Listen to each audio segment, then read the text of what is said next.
कुदरत से बचने का उपाय क्या है? भारतीय वेशभूषा।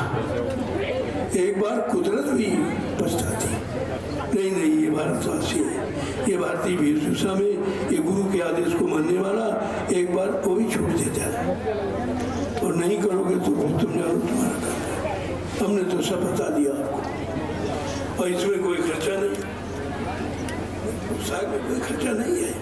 अरे कुर्ता तो फिक्स नहीं मिलेगा, 1 पैंट की कीमत समा जाएगा। जो तुम गुलामी का वस्त्र पहने हो तो उससे जो 1 पैंट में कितने कुर्ते बन जाए, ये देखिए आप पहले। आज़ाद अगर हो तो फिर आज़ादी में आ जाओ। तुम गुलामी की ड्रेस पहने घूम रहे हो, आज़ादी की आवाज़ लगाते, कौन सुनेगा तुम्हारी? तुम खुद ही नहीं अभी आज़ाद हो, तुम खुद ही नहीं मुक्त हो उनसे। उन्हीं का कानून, उन्हीं के पोशाक, उन्हीं का खान पान, ये सब मानते हो। हम कैसे माने कि तुम आज़ाद हो? तुम्हारे गुलामों के गुलाम हो, तो यही सब करते हो। तुम्हारी कोई पहचान है नहीं, ऐसा अल्लाह मचाते रहो, कुछ नहीं। आज़ादी की पहचान, भारतीय वेशभूषा की पहचान। अगर भारत को मुक्त कराना चाहते हो, स्वतंत्र आज़ाद कराना चाहते हो, अपनी व्यवस्था, अपना कानून लागू करना चाहते हो, तो भारतीय वेशभूषा में आ जाइए, नहीं तो कुदरत आपको छोड़ेगी नहीं।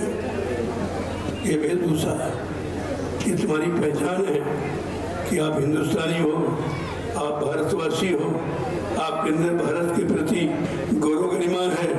ये तो कुछ नहीं है, संदेश देते हो आज़ादी का और गुलामी का ड्रेस पहने घूम रहे, पैंट शर्ट।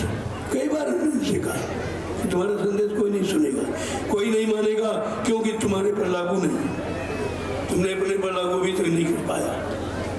एक छोटा सा आदेश तुम नहीं मान रहे, तुम्हारा कौन मान लेगा? इतना लंबा संदेश सुनाते हो, कौन मानेगा?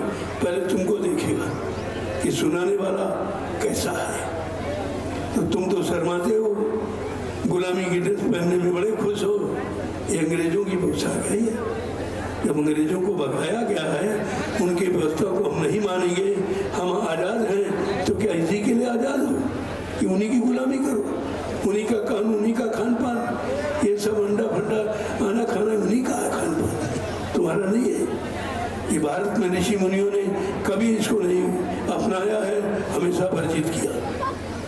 इसलिए अगर तुम सफलता चाहते हो तो भारतीय वेशभूषा में आ जाइए। हमारी प्रार्थना है, आ जाइए, नहीं कुदरत छोड़ेगी नहीं। यार ये झंडे पंडे तुम्हारे कुछ काम नहीं करेंगे, ये काम नहीं करेंगे। जब ये भारतीय वेशभूषा धारण करोगे, तुम्हारे अंदर सादगी आ जाएगी, तुम्हारा मन शांत हो जाएगा, तुमको लोग देख के शांत हो जाएंगे। कितना बड़ा काम हो जाए कपड़े से, वो तो आपको करना नहीं है। और इतनी भारी बात करते हो, राज्य मिल जाएगा, हम ये कर ले, कुछ नहीं कर पाओगे। ऐसे राज्य नहीं मिलता। ये हंसी मजाक में कोई राज्य, कोई शासन अपना छोड़ देगा, ऐसे नहीं छोड़ने वाला। और तुम कर भी नहीं सकते। हम दोनों तरफ से गुलाम, इधर काल के गुलाम हैं और उधर इनके गुलाम हैं, नेताओं के। गुलामी से कहाँ मुक्त हो तुम? घर में बैठ के कहते रहो हम आज़ाद आज़ाद, कौन तुम्हारी सुनता? अरे आज़ादी के लक्षण है, सामने भारतीय वेशभूषा में आ जाइए कि हमारे देश की वेशभूषा है, हम पक्के भारतवासी हैं, हम भारत के एक एक चीज को जानते हैं, तब तो ठीक है आपका। ऐसे कुछ नहीं होगा। जय गुरुदेव, नाम प्रभु का। ये तो आपको भारतीय पोशाक दया से मिल गई, नहीं पहले तो टाट बोरा पहनाया गया था, कहा था ये मेरा आदेश। तुम टाट बोरा नहीं, मेरा आदेश पहनो, मैं टाट की पूजा करा दूंगा, टाट का इतिहास बना दूंगा। पहले तो वो, तब लोग शर्मा गए, बोरा नहीं पहनेंगे, बोरा। अरे राम ने तो डोरे पहना था। होम से बरकर बसन कंदमूल पर खान, जाओ जंगल में, जाओ जमीन पर सोना, बलकर वस्त्र यही टाट है। उस समय मशीन का युग नहीं था, तो सीधे सीधे लोग बना देते थे। तो उस समय आदेश हुआ, तो हम नहीं, शर्मा गए, शर्म लगती थी कि रिश्ते नातेदारी ससुराल कैसे जाएंगे, लोग क्या कहेंगे। खैर जिन लोगों ने धारण किया है, तो आज भी कितनी घटनाएं हुई लेकिन काल मौत के हवाले नहीं होने पर। ये देखो सामने खड़े हैं ये मास्टर साहब, कितने एक्सीडेंट हो गए, लेकिन काल ने मौत के हवाले नहीं ले पाया क्योंकि ये बचाव था, ये सुरक्षा कवच था। तो किसी कर्म का लेन देन था वो आपका पूरा हो गया, लेकिन ये सुरक्षा कवच ठाट तब आपने नहीं पहना। तो लोगों ने कहा सरकार हमको भी कुछ चीज मिल जाए, हम लोग समझ नहीं पाए। कहा अच्छा ऐसा करो अपनी पहचान बनाओ, तब एक कुर्ता धोती जल्दी ये है तब आपको ये मिला है। अब भी लोग नहीं मिल पा रहे, अब भी नहीं, ये भजन क्या करेंगे जब इतना सरल काम कपड़ा पहनने का उसमें शर्म है, तो ये कर ही क्या सकते हैं, कुछ नहीं कर सकते। ऐसे दौड़ते रहो भागते रहो, हम लिख के देंगे तुम कुछ नहीं कर सकते, कुछ भी। जब तक संतों की नीति को नहीं अपनाओगे, उनके विचारों को धारण नहीं करोगे, उनके अनुसार नहीं चलोगे, तब तक कुछ होने वाला नहीं है।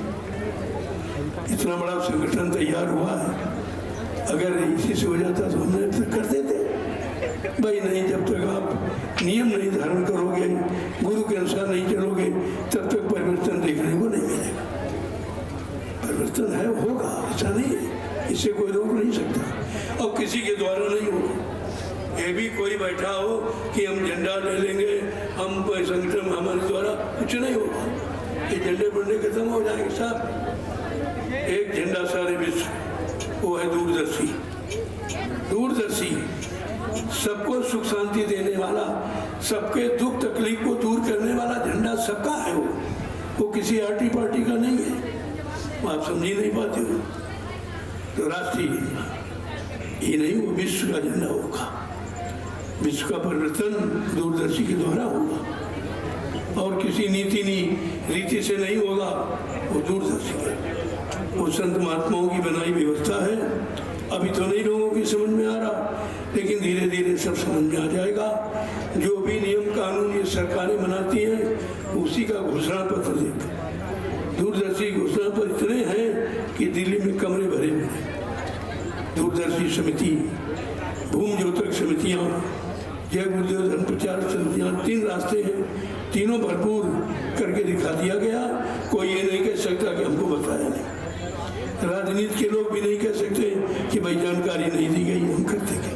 वो दूरदर्शी खड़ी सामने खड़ी है। तो इसलिए समझदारी से काम लो, सब कुछ हो जाएगा। अपने मनमुक्ता में करोगे कुछ नहीं होगा, कुछ भी नहीं होगा।